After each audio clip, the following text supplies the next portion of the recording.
Good afternoon, Boston, Philadelphia, Washington. Good evening, London and Berlin. And good morning, Los Angeles. I'm Dmitri Glynski, and I'm delighted to welcome you on behalf of our association. ARA is a 12-year-old network of exiles and new Americans from Russia and other former Soviet countries. We work on organizing our community, raising awareness about the human rights struggle in Russia, and on anti-war projects in response to the Kremlin's aggression in Ukraine. This is the third year of our public dialogues on Zoom that we've held with Russia's key human rights defenders, US State Department staff, and many others. Today's event is truly special. We are doing it jointly with the Andrei Sakharov Foundation and Radio Saharov. For over 30 years, the foundation has supported the preservation of memory of Sakharov's thought and action, for which it was branded as undesirable by the Kremlin. And Radio Saharov has been set up recently in Berlin by the leadership of the Sakharov Center that was based in Moscow for 30 plus years, until it was also shut down by Russia's Kangaroo Court. Our discussion today is part of the day-long schedule of events by the Global Democracy Coalition, of which ARA is proud to be a partner organization. All the events of this program by such institutions as Freedom House, Counterpart International, and others are intended as civil society contribution for the third Summit for Democracy. We at ARA have been privileged to take part in the work around the summits since before the first one was held by the Biden administration. All of it has been remarkably open for the typically excluded voices of grassroots diaspora NGOs, including such heavily accented voice like mine. And this administration's intent has been to not just defend democracy, but also to make it more inclusive and equitable than before. These summits and the forums around them were launched in response to internal and foreign threats, not just military, but also the threats of disinformation and corruption, as well as the backsliding in some democracies in various dimensions, the weakening of their institutions, and the rise of contenders for power who see foreign despots as their role models, threatening a radical revision of the West's post-World War II identity. The dictatorship in the Kremlin is using these developments to its strategic advantage through a wide range of tools, from propaganda, relying on such people as Tucker Carlson, to daily nuclear threats, and aims for such changes inside key democracies that would make them converge toward Russia's own system and no longer present an attractive alternative to any Russians. But we will now step back from all this for a dialogue with our recent history.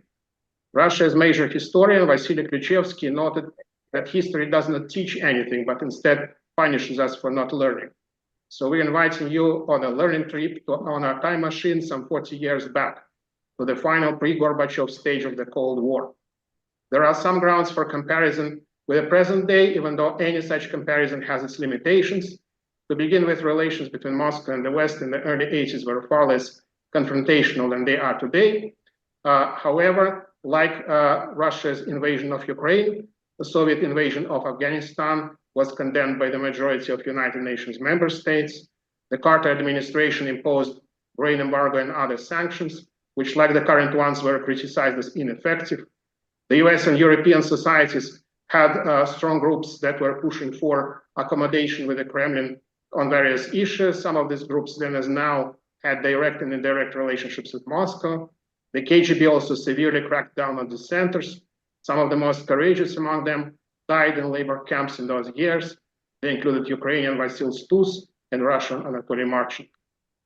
Less than a month after the invasion of Afghanistan, academician Andrei Sakharov, by that time Nobel Peace Prize laureate and the moral authority of the international human rights movement, had his car stopped in the middle of Moscow traffic, and together with his wife, Helena Bonner, was soon transported to the city of Gorky, nowadays Nizhny Novgorod, to isolate them from the outside world. But that purpose failed because over the 7 years there, in between their continuous harassment and 3 hunger strikes, Sakharov produced important writings on world affairs that were then carried by Helena on her daring trips to Moscow and were published in the West. And at least some of the recommendations were, let me phrase it carefully, taken into account by Western governments in pursuing the policies that soon contributed to Gorbachev's reforms, after which for about a quarter of a century, Russia and the West were not threatening each other, but instead worked together on many issues. So not being an academic historian and not claiming to be an expert of Sakharov, I see my purpose here merely to open this discussion for those vastly more knowledgeable. For this, I'd like to share an outline of some of the key points in his political works that I assembled in English and in Russian. Sakharov's main focus at the time was on the imperative of preventing a nuclear war. In his first major statement from Gorky, he stressed that the questions of war and peace and disarmament must be given absolute priority. In his most extensive work of this period, that he also rated in his memoirs as his most important, that was his open letter to Sidney Drell, a close friend who was a theoretical physicist and advisor to the government. It was published in Foreign Affairs. Its key point was that even a limited use of nuclear weapons would likely escalate into what he called a general suicide, and that they can have no other use whatsoever except deterring a nuclear threat, which of course is hugely different from Russia's current rhetoric that essentially threatens the use of the nukes even in response to just about any unspecified encroachments upon Russia's sovereignty.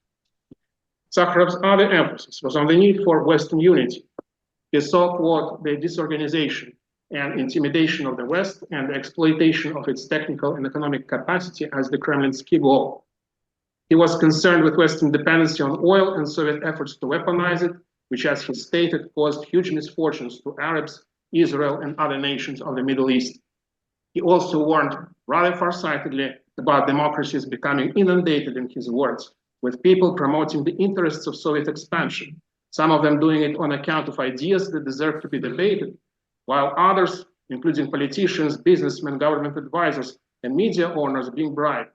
He stated this with authoritative certainty, meaning that he had strong evidence from first-hand sources, telling a New York Times commentator down here at the bottom of this page dismissed this statement as bitterness and a strange comment. In fact, it was an early warning about the Kremlin's export of corruption, recognized 40 years later as a major threat by the US and others, including in the US administration's first ever anti-corruption strategy.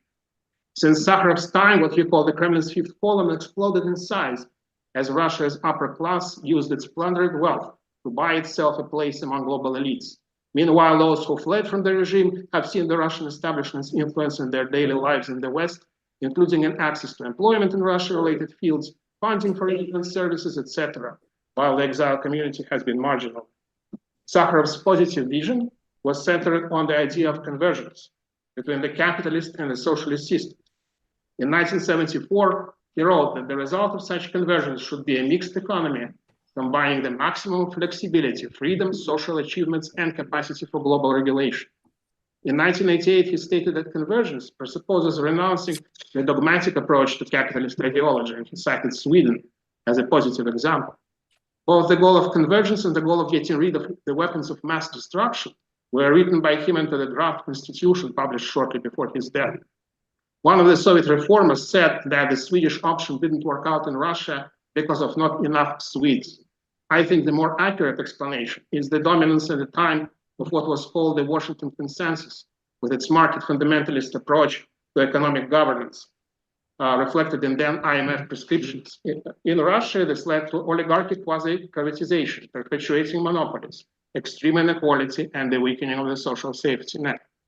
This consensus eventually impacted systems of the countries that followed it in political ways, weakening democratic institutions, while in Russia, as would be expected, it helped the bureaucracy and the security machine to wipe out emerging elements of democracy. Fortunately, in the US, after the threat to its democracy burst out in the open, the current administration took major steps toward more economic equity, using antitrust to address monopolization, etc. And in my strictly personal assessment, these are the policies that 35 years ago would have served as a much better example for Russia and would have been closer to Sakharov's vision of convergence. Instead, Russia experienced what some call negative convergence, combining the worst of both systems, as stated among others by Yankelevich in his introduction to the 2 volumes of Sakharov's works, where he also showed that Sakharov was by and large a social democrat. Yet social democracy was the one current that was blocked from developing in post-Soviet. I also actually wrote a bit about negative convergence in a book that I produced 20 years ago in collaboration with Boris Khadarlitsky, who, by the way, in addition to being a scholar and activist, is both a former and now in his advanced age, a current political prisoner, along with Vladimir Karamurza, Alexey Govinov, Ilya Yashin, and hundreds of others.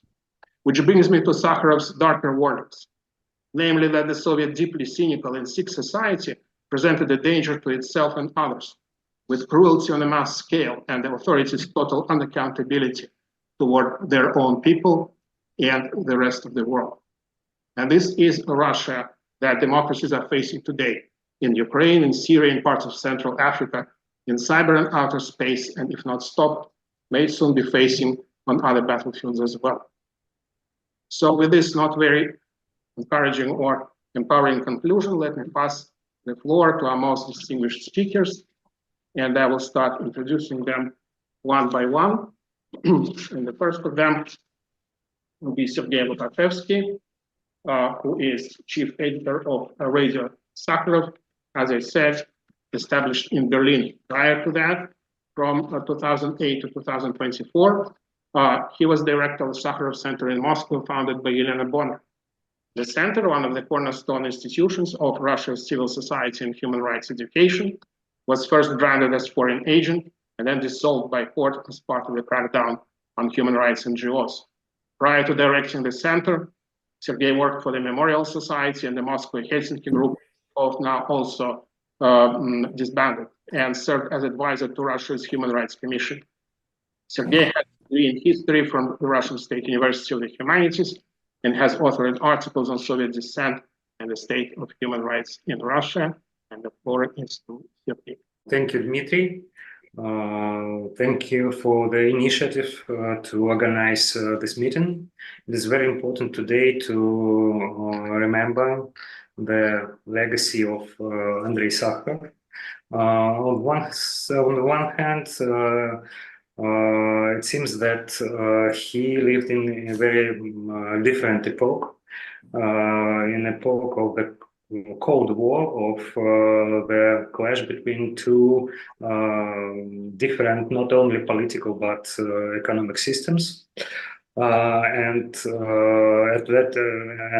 there were a lot of wars, cruel and dangerous at that time. But the Europe was the place of peace, and not only Western leaders but Soviet leaders too felt the responsibility to keep peace in Europe.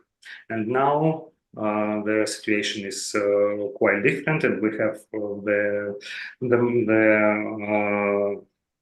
the largest and the cruelest war on the European continent since mid of 20th century. But at the same time, I think that it could be very helpful for today's democratic movement to compare the situation and to look at it with the Andrei Sakharov's optics. Today, the world is in a democratic recession. The wave of democratization that began in the last decade of the 20th century has completely subsided.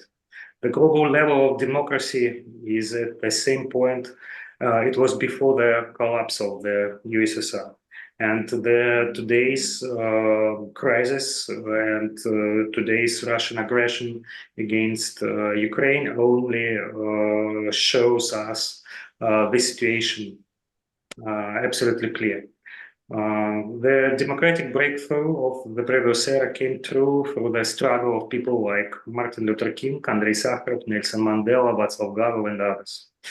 Their belief in human equality, freedom, human dignity, and democracy inspired millions of people and made possible a dramatic surge of social progress. Then progress of world democracy slowed and then declined. What happened? Could it be that democracies have demonstrated an effectiveness? No. On average, democracies are characterized by more stable development and better economic growth. Then what is the reason for the autocratic renaissance? And as I said before, I will try to look at the problem using Sakharov's optics. In his text, Sakharov keeps drawing attention to the fact that the West, the democratic world of the Cold War era, lacks focus on a common goal. Democratic pluralism, the strength of democracy that ensures sustainable development and political freedom, simultaneously turns out to be a weakness, a tendency to fragmentation and neglect of common interests in favor of particularistic ones. And this is well illustrated today by the example of aid to Ukraine. It would seem that all Western countries have anonymously condemned Russian aggression, but some have already provided aid amounting to 3% of their GDP, while others less than 1%. Moreover, the amount of aid does not correlate with the level of wealth of the country. Aid to Ukraine today is massive and critical, but the difficulties in providing that aid indicate the deeper problem. Are democratic nations ready to defend democracy, not just as their way of life, but as a universal value? Democratic movements in authoritarian countries always receive enormous moral support in the free world. But as soon as the cost of the issue begins to exceed the traditional sides of grants to NGOs, when it is no longer a question of supporting democratic groups, but of supporting the people who have embarked on the path to democracy, there is an obvious shortage of assistance. Authoritarian regimes, by contrast, are fine with concentrating resources, not so much because of wealth, but because of its undemocratic redistribution. Authoritarian regimes support their allies with no expense spared. Democratic countries have preferred, until recently, to develop trade ties with authoritarian regimes, regardless of human rights violations and suppressions of civil liberties. This has had a demoralizing effect on the global democracy movement. It creates a sense of inconsistency and even hypocrisy. However, we can reduce the moral pathos and look at the situation from a pragmatic point of view. It seems that democracies have fundamental problems with strategic vision. Back in the late 1970s, Sakharov wrote a principal work entitled Nuclear Energy and Western Freedom. Using the example of the USSR, he showed how the authoritarian state uses the energy factor as a part of its global strategy of confrontation. Nevertheless, until 2022, the dependence of European democracies from Russian oil and gas remained extremely high, not only despite the obvious signs of growing authoritarianism, but even after the annexation of Crimea and the outbreak of war in southeastern Ukraine. In the end, a considerable cost and economic stress dependence on Russia's resources was added. However, Russian gas has been largely replaced by ones from Qatar and other authoritarian countries. That is, the strategic dependence of democracies on authoritarian energy supplies remains. Maintaining a strategic focus on the defense of democracy is not only morally justified, but also avoids the cost in the event of a crisis and the need to respond to direct aggression, which alas authoritarian regimes are prone to. One of the peculiar reasons for such short-sightedness, according to Sakharov, is, I quote, the preponderance of the problems of local politics, local political struggles. The reason for this is the normal desire to win the support of the people, of the electors, which is naturally more concerned with issues that affect them directly. But at the same time, the displacement from democratic politics, the problem of global defense of democracy and opposition to authoritarianism reduces its value for the same water.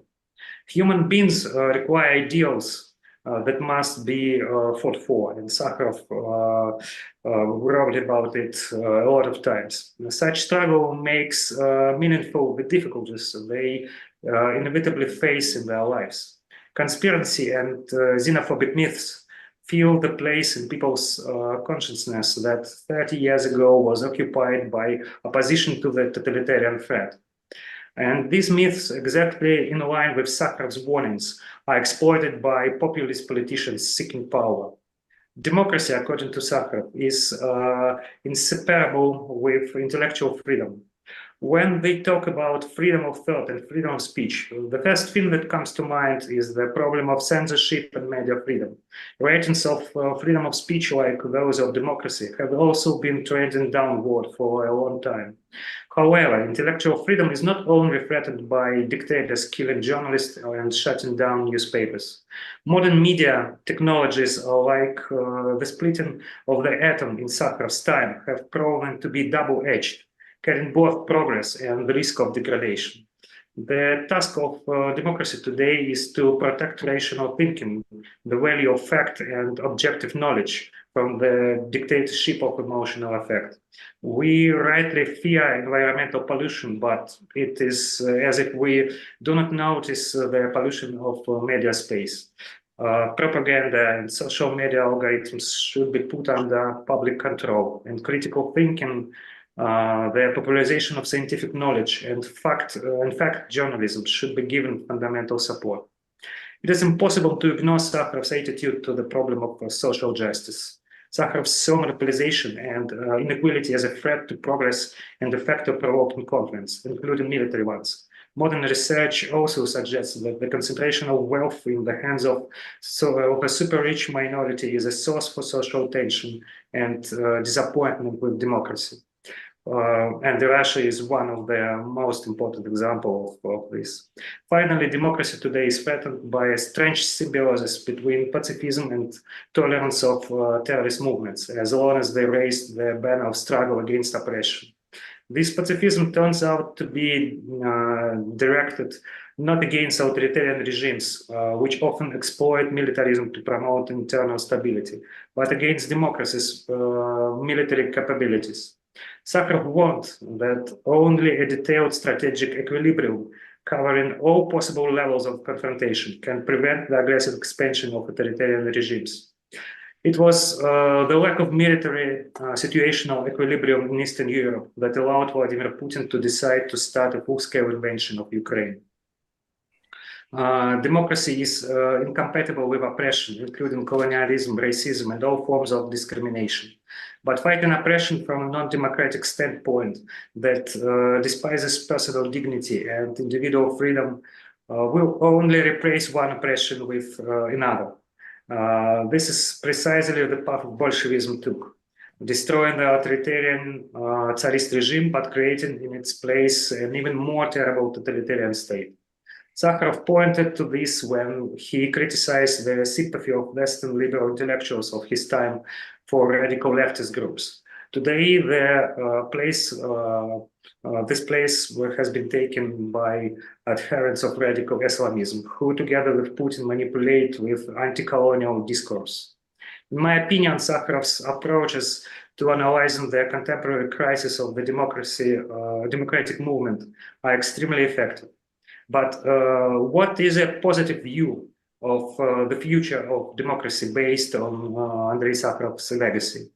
I am not a professional politician, Sakharov wrote in bitter exile in 1981. And perhaps that's why I'm always tormented by questions of expediency and the final result of my actions. I'm inclined to think that only moral criteria combined with open-mindedness of thought can be some kind of compass in these complex and contradictory problems. Democracy today requires intellectual freedom, solidarity, attention to social justice, and military power. In 1981, Soviet troops occupied Afghanistan. Sakharov was in exile, and many other dissidents were in prison. The NATO-Soviet bloc confrontation was at its peak. But just 5 years later, the world began to change. Sakharov's historical optimism and his ideals are the key that can still help to overcome the democracy crisis today and to resistance to the aggression of authoritarian regimes. Thank you. Great. Thank you, Sergey, very much. That's wonderful to have you here as part of this conversation, bringing this whole experience of sustaining Sakharov legacy in Putin's Russia for 15+ years. Our next speaker is Bенджамин Нэйтанс. He is Alan Charles Course Associate Professor of History at the University of Pennsylvania and member of the Advisory Board of the Andrei Sakharov Foundation. He teaches and writes about Imperial Russia and the Soviet Union, modern European Jewish history, and the history of human rights. He is a regular contributor to the New York Review of Books and the Times Literary Supplement. His latest book, which is due out in August 2024, and I look forward to reading, is titled To the Success of a Hopeless Cause, The Many Lives of the Soviet Dissident Movement. It tells the dramatic story of the Soviet men and women who held unauthorized public gatherings, petitioned in support of arrested intellectuals, and circulated banned samizdat texts in an effort to use Soviet law to continue the power of the Soviet state. Rather than treat Soviet dissidents as avatars of Western liberalism, this book shows how Soviet orthodoxy generated its own indigenous heresies. Important point. Ben, the floor is yours. Thank you, Dmitri. I very much appreciate the invitation to join this group. And I'd like to take about 10 minutes just to share some of my thoughts about the questions that you put to us and the topic of the day. It seems to me the deepest problem with the anchoring of democracy in today's Russia is that not enough of the demos, not enough of the people of Russia actually want a democratic system. And no democratic system can survive for very long without a firm anchor in the population at large. One of the consequences of the shallowness of democracy's roots in Russia is a sense of impunity on the part of the leadership. And this has been true for quite a long time, going back into the Soviet period. One of the areas of research that I conducted for my book on the history of the dissident movement involved looking at the transcripts of Politburo discussions of what to do with dissidents like Andrei Sakharov and others. And there's a memorable line from one of those discussions about what to do with Sakharov. Should he be imprisoned? Should he be exiled? They couldn't send him abroad because he knew far too much about the Soviet nuclear weapons program. But in one of those conversations, a member of the Politburo, this is in the late 1970s, a man named Nikolai Podgorny, said to his fellow Politburo members, including Leonid Brezhnev, the general secretary of the party, the people will support whatever action we take. And no one disagreed with him. And that, ladies and gentlemen, is the crux of the problem. The leadership perceives itself as being able to act with almost complete impunity vis-a-vis its own population. Now, Andrei Sakharov wrote a lot about democracy and human rights and international relations. We could spend hours going through his ideas and trying to adapt them to current circumstances. I want to do two things. I want to highlight what I think is his most original idea and also very often overlooked idea about human rights. And then I want to use Andrei Sakharov as an example of someone who did not begin as a Democrat, who was not committed to multi-party democracy as the ideal system for making political decisions about the common good, but who became a Democrat over time, and therefore offers an example of how people in today's Russia might find their way to a commitment to democratic forms of rule. So first, Sakharov's idea about human rights that I think is so stunningly original. Most people, and I'm deriving this largely from his arguably most famous essay, the 1968 Reflections on Peaceful Coexistence, Intellectual Freedom, and Progress. Most people regard human rights as a technique to constrain the power of states, to put limits on what states can do, either to their own people or to other people outside the country, since human rights are universal and are not specific to citizenship. Sakharov embraced that idea, but he took it much further in a way that I think is highly relevant today. And that is that Sakharov focused on human rights and specifically on the right of free exchange of information and the right to freely discuss information without fear as not just a constraint on raison d'etat, of the logic of state behavior, but also as an element of state behavior. And that the free exchange of information was so important for intelligent decision-making, that is to say, decision-making based on a full confrontation with the facts, on a full weighing of arguments for and against any given policy, that you couldn't have an effective and rational raison d'etat or statecraft without the right of free flow of information and discussion being built into it. So in his view in that essay, and I think ever since that essay, he represented the argument that human rights were not only a set of limits on state behavior, but should be an element into the process of decision-making inside states themselves. It's a radical idea that I think has not received the amount of attention that it should. Now about Sakharov and democracy. In that same essay from 1968, as is well known, Sakharov articulated a position that could be described more accurately as technocratic than democratic. And in this, I think he was entirely representative of the dissident movement as a whole, which, like many people inside and outside the Soviet Union, feared that the challenges facing modern countries and modern states were simply too complex, too nuanced, too detailed to be trusted to the decisions of the masses in the form of some version of democracy. And in that essay, Sakharov expressed a preference for the members of the intelligentsia to be brought in as consultants to the state to help solve problems whose complexity was beyond the capacity of the population at large. And furthermore, to think on a global level about problems that ultimately required global and not national solutions. And these are, or these were at the time, but some of them still are, problems like what to do with nuclear weapons, nuclear energy, global pollution, problems of radiation, food supply, and population growth. Some of those problems are still with us in the form of climate change and the management of nuclear weapons. Some of them have receded to the back burner, but the argument still stands that those are problems that can only be solved on a global level, not on a national one.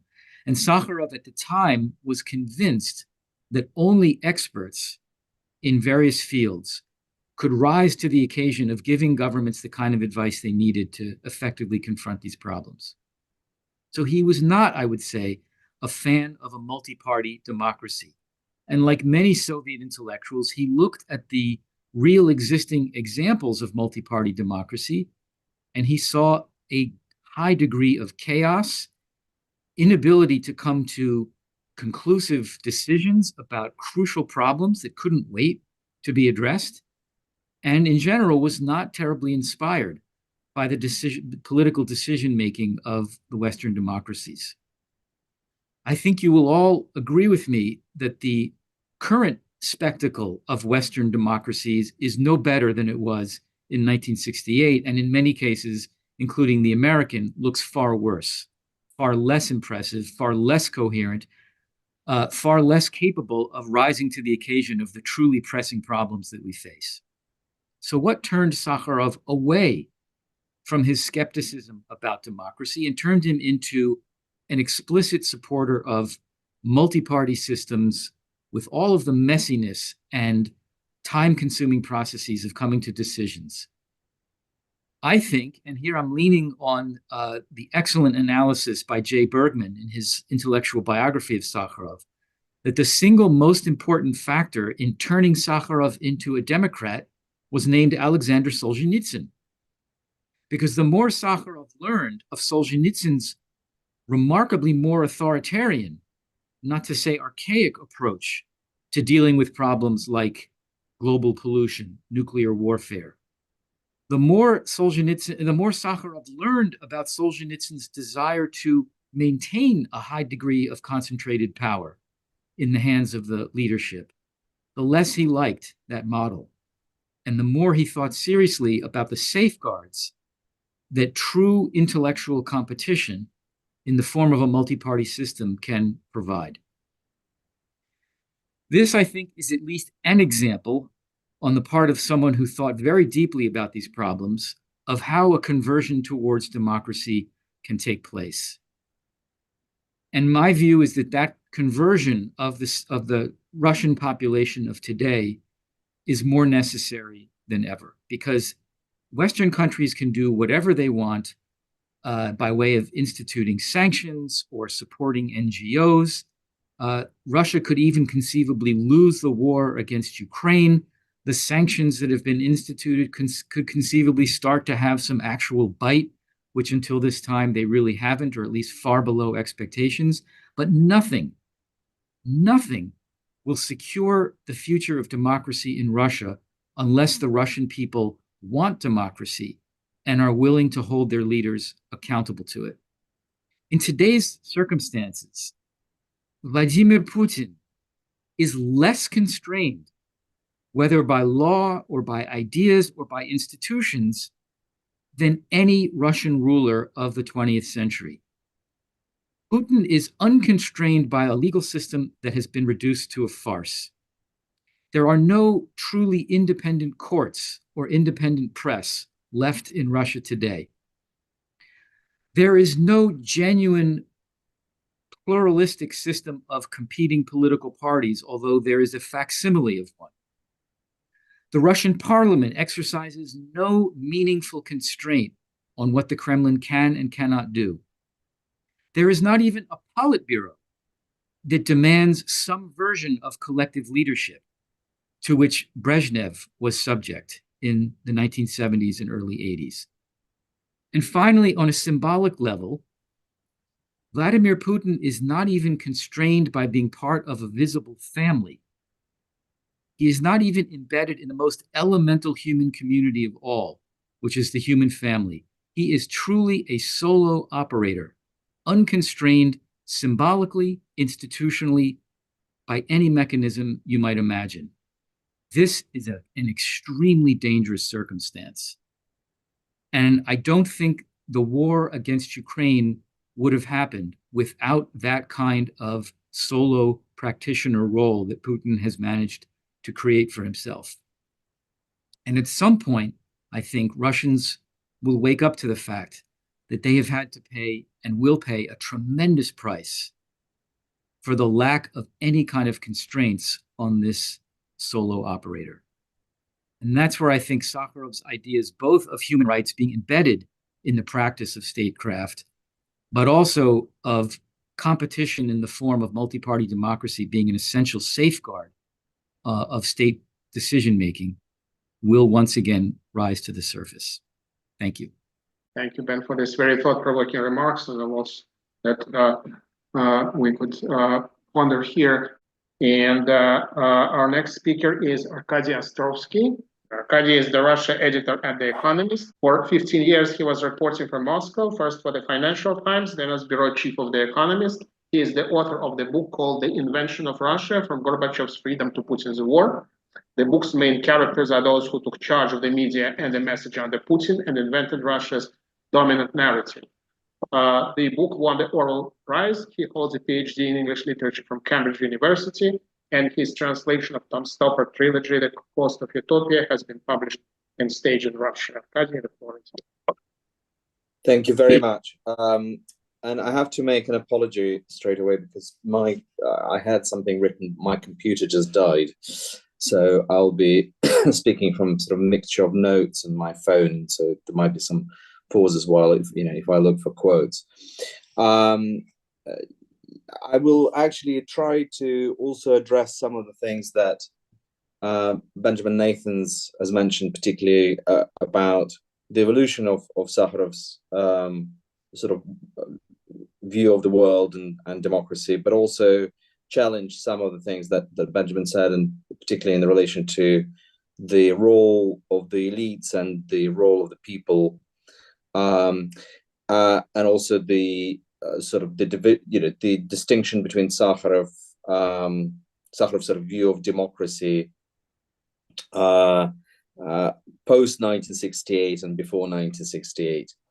To me, Sakharov had one life, not two lives, and that life that connected his work on the thermonuclear weapon and human rights was basically dedicated to the same task and stemmed from the same sort of humanistic idea. The two things which I think have that had influenced him greatly. One was to start with, and I think they're important to state, and then I'll try to sort of come back to them as a sort of reference points. One was the embrace of the socialist idea and the revolutionary idea of the 20th century as a response to unfairness, of mistreatment of people, as the idea of social justice, of the moral premise of human labor, all those things that also brought generations of Russian intelligentsia, or made the ideas of the revolution acceptable to generations of, particularly the first generation of the 1920s, of Russian intelligentsia. These are the things that are well described in the essays of Alexander Blok, in the essays by Lydia Ginsburg, and we actually see echoes of those ideas today, that the ideas of social justice and the idea of fairness in the face of power, state power that monopolized and monopolized politics, that treats its own people abominably. That was a powerful idea, and this is something that Sakharov referred to also in 1968 essay, and I'll come back to that. The second fact that I think shaped the worldview of Andrei Sakharov was, of course, the experience of the Second World War. As for his generation, Sakharov didn't actually fight in the war. He wasn't at the front. I think it's something that he had always thought about and reflected and explained in his memoirs, if those could be called memoirs, or rather, as I kind of perceive them to be a reconstruction of his thought. But the idea, the horrors that the world witnessed in fascism was something that shaped, I think, the view of the entire European and Russian intelligentsia as well. The idea of preventing a third war was something that preoccupied Sakharov, I think, both as a scientist and as a humanist.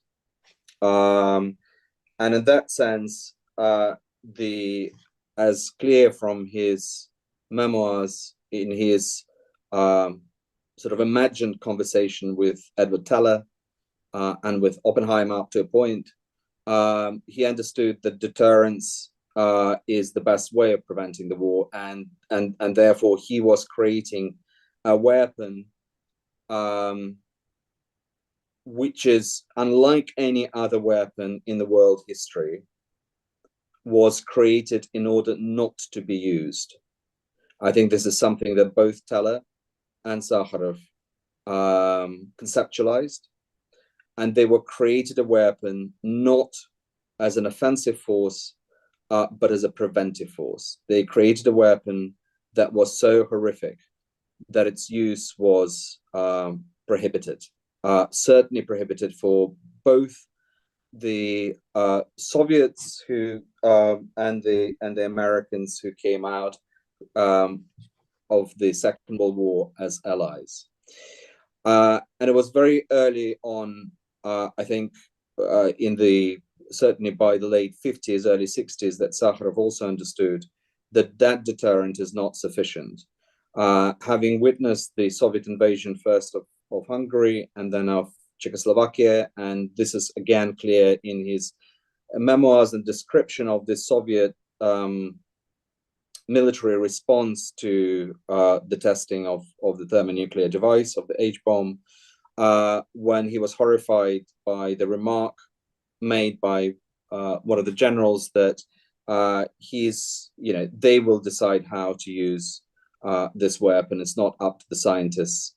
And this is when I think Sakharov was certainly not naive, but I think it kind of drove home then, particularly after the Soviet invasion of Czechoslovakia, that something else needed to prevent the use of that weapon, and that basically human rights as a check and balance on power, and not just that, but as a test of what the people in power can do, is something that he has to engage with, both for humanist reasons and for the reasons of preventing the war. So in that sense, the creation of the H bomb and the human rights work were part of the same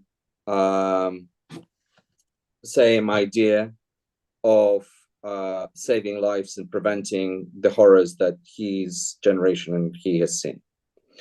In his essay on the convergence, which already been cited in 1968, Sakharov writes about, and it's partly his sort of ongoing conversation with, and I agree with Benjamin that this was a conversation he was having all his life with Solzhenitsyn, about the role of ideology, which he thought of as a lot less by that time and gave it a lot less weight than Solzhenitsyn actually did.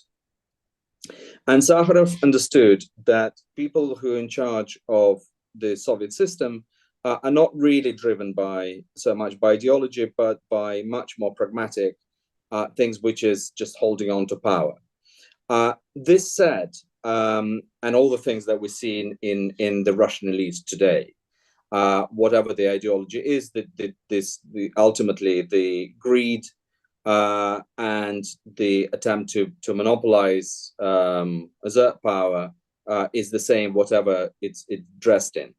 This said, I think there is a very important distinction between what we see today and what Sakharov saw in the Soviet leaders. And again, this is something he remarked on in that essay. And he remarked, obviously he didn't know what was to come in terms of the post-Soviet Russia. He didn't even know that the Soviet Union would end. But he makes a very important and interesting distinction between the ideology of fascism, in the part of the essay where he writes about the dangers of racism and nationalism, where he says fascism lasted for 12 years, Stalinism lasted twice as long, and the Soviet ideology when he was writing was still in place. And the distinction he makes is that while there are common features in Stalinism and in fascism, the Soviet ideology was not as cannibalistic rhetorically as Hitler's ideology was. And it was that initial idea that Sakharov himself and his generation embraced of social justice and importance of labor, which he subscribed to, and the demagogical, hypocritical way in which Soviet leaders, and Stalin included, wrapped themselves in. That was the thesis itself, the tenets of socialist ideology is actually, and the ability of the Soviet leaders to use them is what both allowed Soviet system to last much longer than fascism, and which is what sort of mutated in what we see today. What I'm trying to say is that he did pay enormous attention to the words, and the fact that the Soviet leaders did not engage in the same cannibalistic language that Hitlerism and Nazism did is actually what allowed it to last much longer, even though Sakharov clearly understood that it was not about the people, it was about the elite, and the elite was self-interested, driven by greed, driven by usurping of power, etc. What we see today, I'm going to jump. And this is one of the, I think it's one of the paradoxes of Sakharov.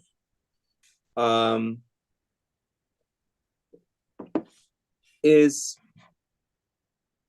because he was so focused on global issues, and because he was so focused on universal values and human rights, one thing which is completely absent in his writing, interestingly enough, and which he actually opposes when he has this conversation with Solzhenitsyn, is the idea of nationalism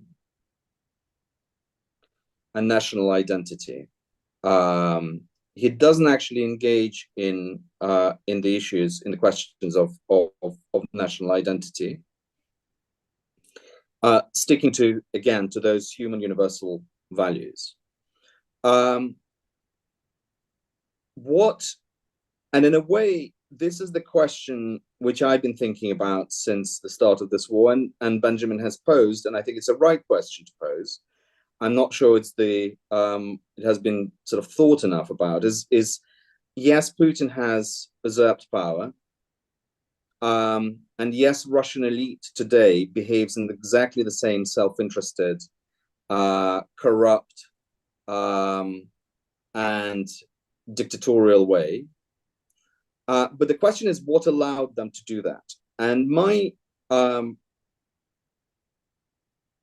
sort of hypothesis, if you like, or my suggestion, which I'd like to put out there, is nothing to do with the some sort of gene or something inherent in Russian people as people, obviously, but is to do with the sense of who they are, of that identity.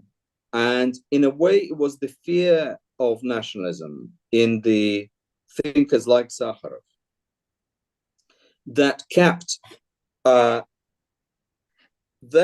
side of Russian society actually at bay. For any post-Soviet country, be it Ukraine or any of the Baltic states or Georgia, it was possible to define themselves, to define the people and the state in terms of a nation state as the one opposed to the empire. To be Ukrainian meant to be not Russian ultimately, certainly for the Western Ukraine. To be a Balt, to be a Georgian is not to be part of the Soviet Empire or the Russian Empire. For the Russian people, it was much harder to identify who they actually are. And it was partly the fear of nationalism that and actually the very suppressed level in a way of ethnic nationalism in Russia that partly allowed Vladimir Putin to utilize the imperial ideas. And that's what I'd like to put there as an idea. I think it would be unfair to say that, you know, again, people just allowed Putin to do that because it is a question of agency. Ultimately, it's the question of whether people feel this is their country or not their country. And for Sakharov, certainly it was very much his country, but it's something that he did not talk about as Russia. I mean, he was in a way an ideal Soviet man. He was I think it was Likhachev who talked about that each country, you know, or each nation has the sort of the positive and the negative samples of national identity. And Sakharov, in a way, was that ideal Soviet man who subscribed to socialist values and who subscribed to the universal values. Now, just to conclude, I think what we are dealing with today is something that Sakharov perhaps couldn't even fathom, which is that there would be a leader one day in Russia who would use this toxic mixture of the imperial ideas and ultimately the cannibalistic nihilist ideas, which are much closer to fascism than they are to the Soviet ideology. And actually, Sakharov did reflect on it when he went, and this is one of my favorite passages in his memoirs, when he goes to, and I won't try to find it now because it will take too long. When he goes with Bonner, they go to one of the penal colonies, and he meets the two guards in prison. And one of them behaves with more decency than the other. One that behaves with great cruelty, one behaves with greater pity. And Sakharov basically concludes, I think this is about 1970, that it won't be ideology and it won't be the northwest of Russia, as Sakharov, as Solzhenitsyn hoped, that will save the human race, but it's just those kernels of mercy and humanity. And this is an idea which I think is at the core now of this war we're seeing, because this is not a war for ideology, and this is not even a war just for territory. I think it's much more fundamental. I think this is if you like, an anthropological war about what human nature constitutes. And Putin has set out to prove that humans are malleable, that they are loathsome, that they're driven by greed and fear rather than any elevated idea.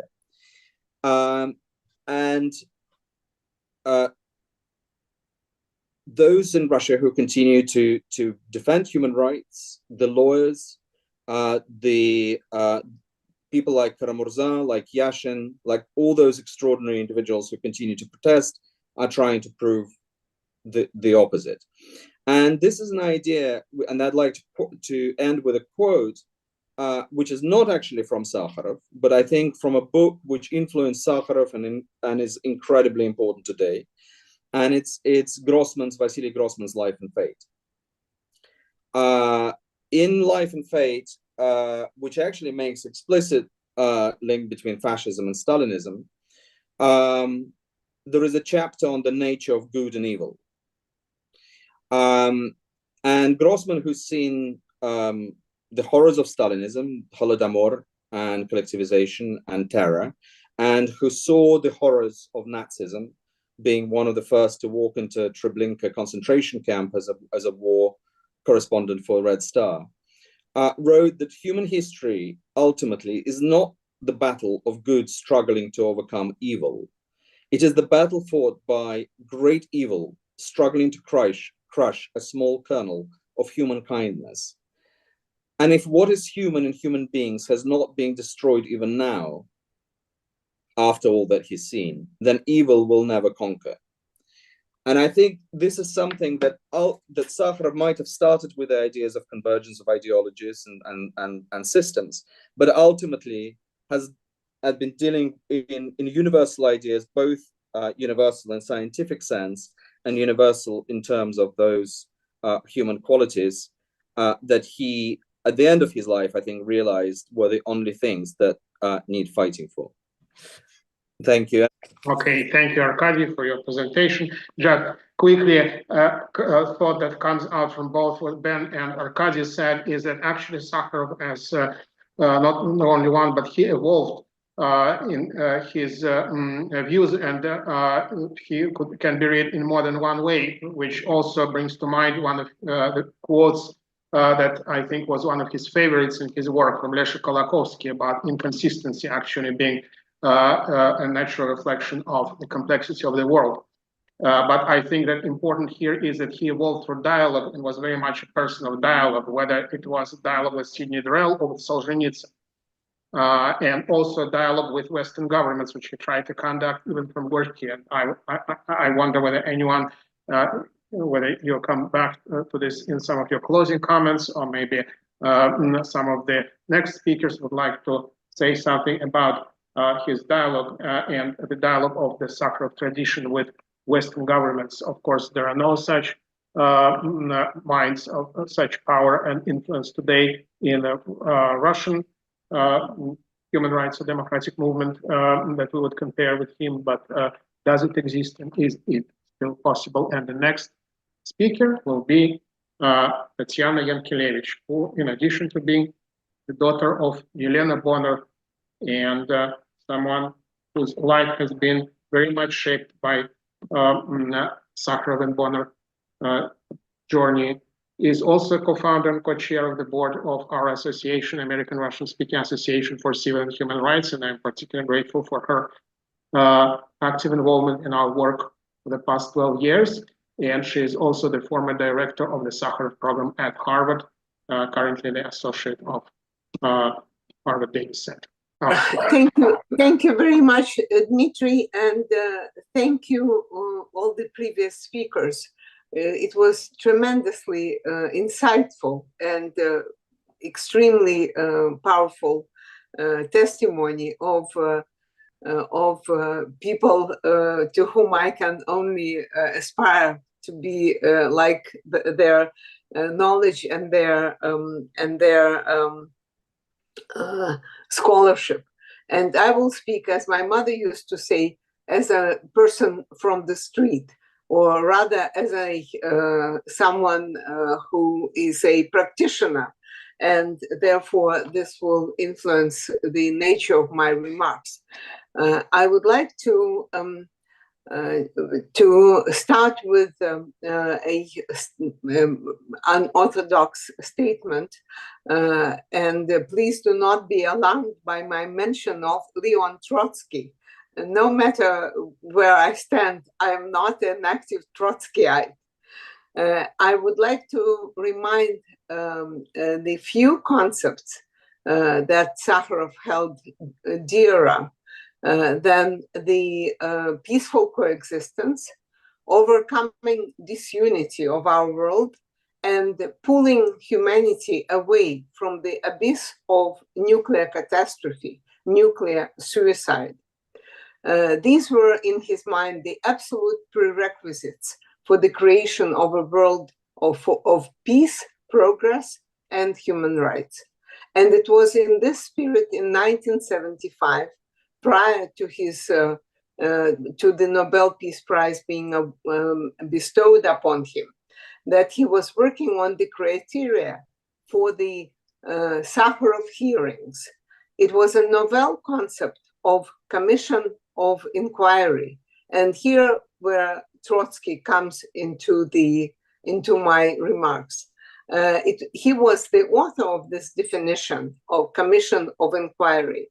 And he, I quote, said, "The greatest historical, philosophical, and psychological work of our time will be written by the Commission of Inquiry." And idea of the hearings, which were yet to bear the name of Andrei Sakharov, was born in the fateful days of Alexander Solzhenitsyn's arrest by the KGB, and just before his expulsion from the Soviet Union. The so-called Moscow Appeal of 1974 demanded freedom for Solzhenitsyn and creation of an international tribunal to investigate the crimes against humanity committed by the Soviet Union and the crimes that were exposed by the Gulag archipelago. Dated February 13, 1974, the Moscow Appeal was signed by Andrei Sakharov, Elena Bonner, Vladimir Maximov, Mikhail Agursky, Boris Shragin, Pavel Litvinov, Yuri Orlov, Father Sergey Zholutkov, Anatoly Marchenko, and Larissa Bagaraz. It is now housed in the Andrei Sakharov archive in Moscow. With Alexander Solzhenitsyn's expulsion from the Soviet Union, the Moscow Appeal became suspended in mid-air, and the idea of the tribunal faded away very soon. It only surfaced in the 1990s, in the early 1990s, with the creation of Memorial Society and the failed Communist Party trial. However, less than 2 years later, after the Moscow Appeal, in October 1975, the first international Sakharov hearings took place in Copenhagen. The hearings focused on Soviet and Eastern European violations of international human rights standards. The hearings were described as one of the most established tools for informing the West about the situation with human rights in the USSR. The hearings have varied considerably, however, in breadth and in depth. The 1975 Copenhagen hearings publicized violations of the final act of the Conference on Security and Cooperation in Europe, the Helsinki Declaration. The 1977 Rome hearings dealt with the Soviet and Eastern European human rights violations. The 1979 Washington, D.C. hearings addressed labor unions and workers' rights in the Soviet Union and in Eastern Europe. The 1983 Lisbon hearings addressed oppression of creative workers in the Soviet Union and the state of martial law in Poland.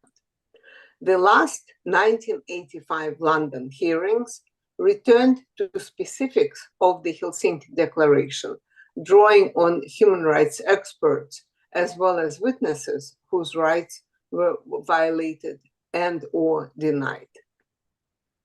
The organizers arguably saw the hearings as a critical companion of the process initiated by the signing of the Helsinki Final Agreement in 1975.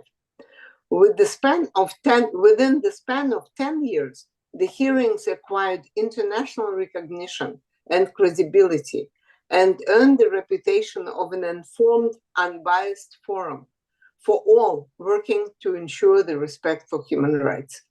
No less important purpose was to compel totalitarian Soviet bloc respect their international obligations. The criteria Sakharov put forth ensured, and I quote, the exclusion of any false, unsubstantiated, or sensationalist testimony, and the focus on significant issues. Sakharov formulated the hearings principles, clarifying the task and mission of this international forum, and he insisted on the organizers to be of logical mind, knowledge, and absolute integrity. Simon Wiesenthal, who took part in all 5 hearings, summed up the significance and impact of the hearings by saying that, I quote, he had never attended an event with greater international impact. And we can now look back with appreciation on the imprint left by the hearings that in a short 10-year time opened the eyes and the minds of the free and liberal world to the reality of lawlessness of the Soviet totalitarianism and the person's defenselessness before an all-powerful state. Of ultimate importance for the success and credibility of the hearings, as well as of their legitimacy, were several principles pioneered by Sakharov. They were exclusion of confrontational, Cold War anti-communist rhetoric, use of human rights language, no witnesses with extremist views, unethical stand, or untrustworthiness, no sensationalist claims, no intolerance or prejudices, no propagandistic tone. These 6 principles remain valid today when we face a very different world, and they can and must be applied to our work for the revival of the hearings. In this 21st century, I have first introduced the idea of the hearings revival back in 2018, well before the coronavirus pandemic, and with a different focus from today, though not entirely unrelated. By that time, the threat posed by Putin's Russia to the Western democracies, to international stability and peace, to the nation's right of self-determination, and to the very core of fundamental human rights has become obvious, and I mean 2018. However, today we are facing a crisis of totally different proportions. We have to contemplate our responsibility in the context of war crimes and crimes against humanity, unprecedented in Europe since the end of World War II in 1945. Today, it may seem an unattainable dream to bring Russia and its ruling elite, led by Vladimir Putin, to the International Criminal Court in The Hague. But as Sergey Kovalyov liked to say, do what you must and be what may be. We must start laying the groundwork for the justice to be carried out ultimately, even if we do not live to see it done. Yet, I think that the spirit of Sakharov's legacy would guide us in a more constructive direction than the indictment of war crimes, however gross they are, and how compelling is the evidence. Indeed, the crimes are so overwhelming that there are multi-levels of interventions and initiatives focusing on collecting the evidence, both non-governmental and governmental. It is clear that alive or dead, the criminals in Moscow will be brought to justice. In 2025, it will be 50 years since the signing of the Helsinki Accords. We are faced with a simple and devastating fact that the Helsinki Accords are dead once and for all. The security system in Europe is in the wastebasket, and the world is closer to the abyss than it was in 1975. Russia, Middle East, China, United States, climate. The disaster is all around us. But Sakharov liked to say that he's an optimist because he believes in the human spirit and in the value of human life. And I think that it is in this spirit that we should create a project for ourselves to focus on the future of, among other things, the future of re-established Sakharov hearings. Sakharov hearings would be able to address the global crisis that threatens humanity's very existence today. It is all in line with Sakharov's thinking. It coincides with 50 years of Helsinki Accords, and it answers the dilemma that we face now. So I would say let's aim for 2025 and fulfill this task, and it will legitimize our existence and serve the greater good of humanity while perpetuating the legacy of Andrei Sakharov. And thank you very much for your attention. Thank you, Tatiana. I just want to say that I think the idea of hearings is very productive, and let's consider this, in fact, as our roundtable message and contribution to the bigger forum of which this is a part. Another thing that I would like to say very quickly is that the work that you see, the American Russian Speaking Association for Civil Human Rights, including this roundtables and our Ukrainian Russian anti-war initiatives in the diaspora, are entirely or mostly volunteer-based right now entirely. And I would like to invite anybody who will be listening and watching us afterwards in the future if they want to support our work through our 501c3 tax-exempt nonprofit organization, Russian-Speaking Community Council, of which this is one of several independent projects. Our next and final speaker will be Alexey Semyonov. So Alexey Semyonov is president of the Andrei Sakharov Foundation, which is based in Springfield, Virginia. It was co-founded in the early 90s by his mother, Yelena Bonner, and the first president, Edward Klein. Last year, the foundation was branded an undesirable organization by the Putin regime as part of its war on human rights community in Russia and the diaspora. An alum of Brandeis University, Alexey is a mathematician and computer scientist, and like his sister Tatiana, he was forced to leave Soviet Union in 1978 by the KGB pressure. In the United States, he took active part in the Sakharov defense campaign, culminating in a decisive 1985 hunger strike for his release in front of the Soviet embassy in Washington. Before that, 4 years earlier, a joint hunger strike by Sakharov and Bonner won Soviet exit visa for Alexei's wife. please reunifying them, reuniting them in the United States. Okay, thank you very much. Now, thank you, Dmitry, for organizing this event. It is a fruitful cooperation with your organization. I'm glad that the foundation was able to take part of it in it. I find the remarks by all the speakers very interesting and thought-provoking. I'll start with just mentioning my sister's last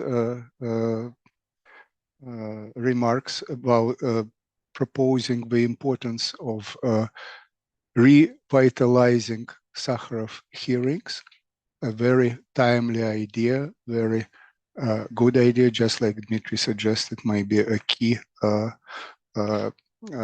takeaway from this discussion. But also the other speakers were very interesting, all of them.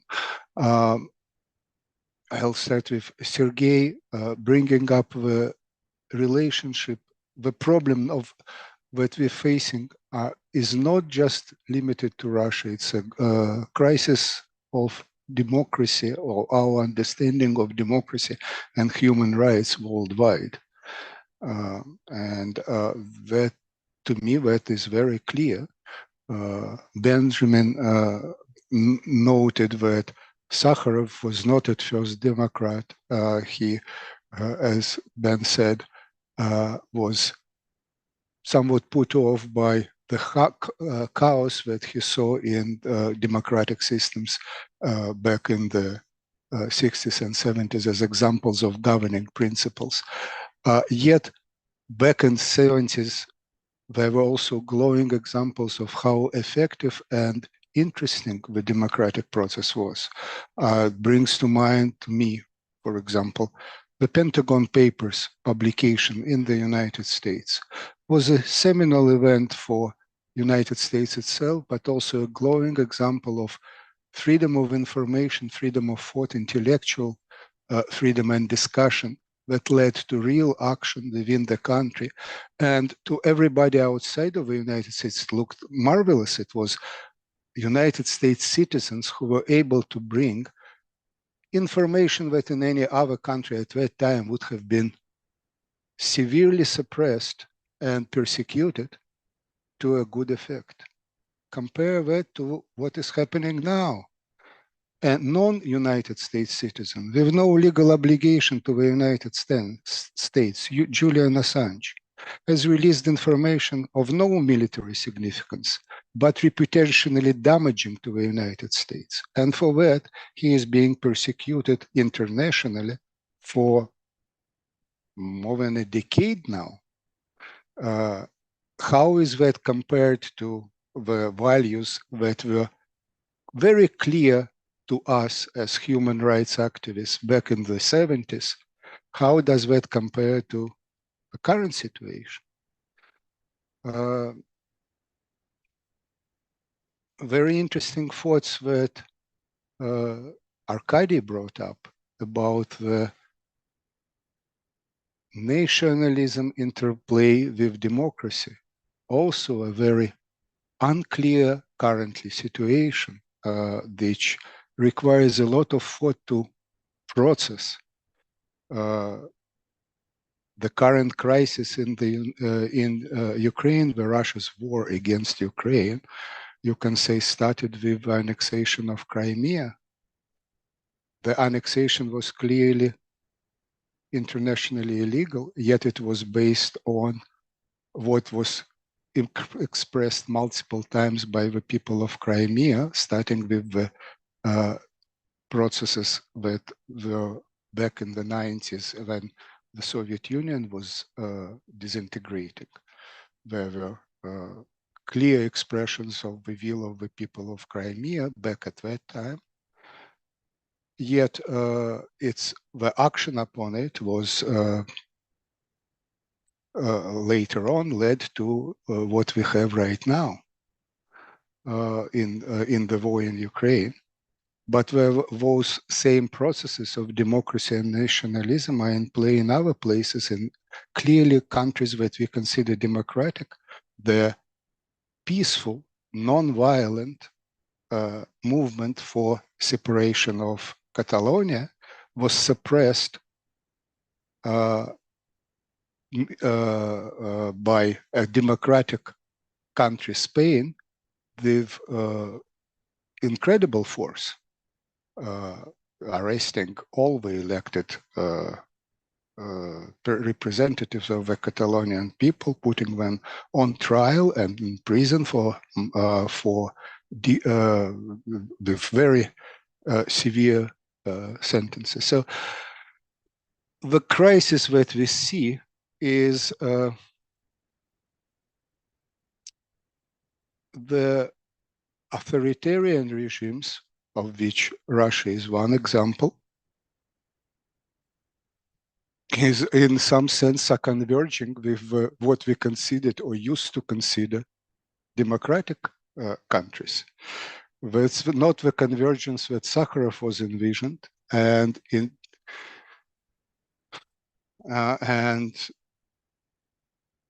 most importantly, the ideas are in flux of what it means to be to support self-determination, what it means to support democracy, what it means to support freedom of thought and freedom of information within the environment that we have now, with those concerns of internet and social media, possibly requiring some restrictions, or possibly not, or requiring, if they do require restrictions, then who would be in control of those restrictions?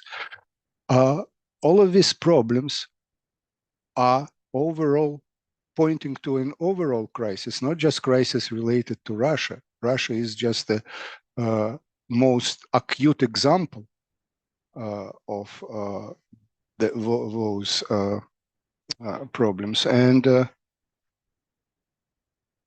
that's why it brings me back to what Tanya was saying, that having Sakharov's hearings, addressing those issues, trying to think them through, would be very important, very timely.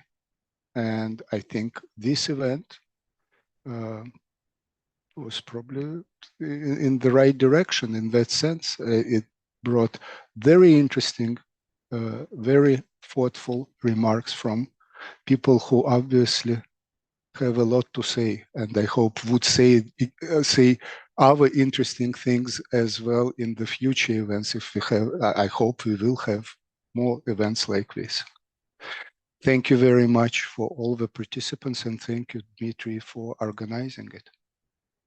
Thank you, Alexey. I think basically everything has been said, and I greatly appreciate everyone who took part today, bringing the different perspectives and viewpoints and backgrounds on Sakharov and the current situation, academic, family history, and community organizing in the Russian-speaking diaspora as well.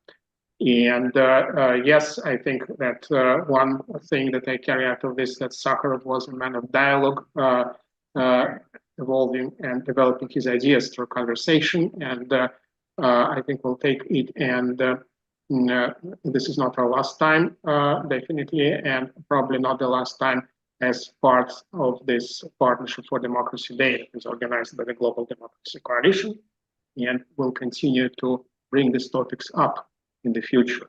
Thank you again for everyone who took part, and have a wonderful rest of the day, wherever you are.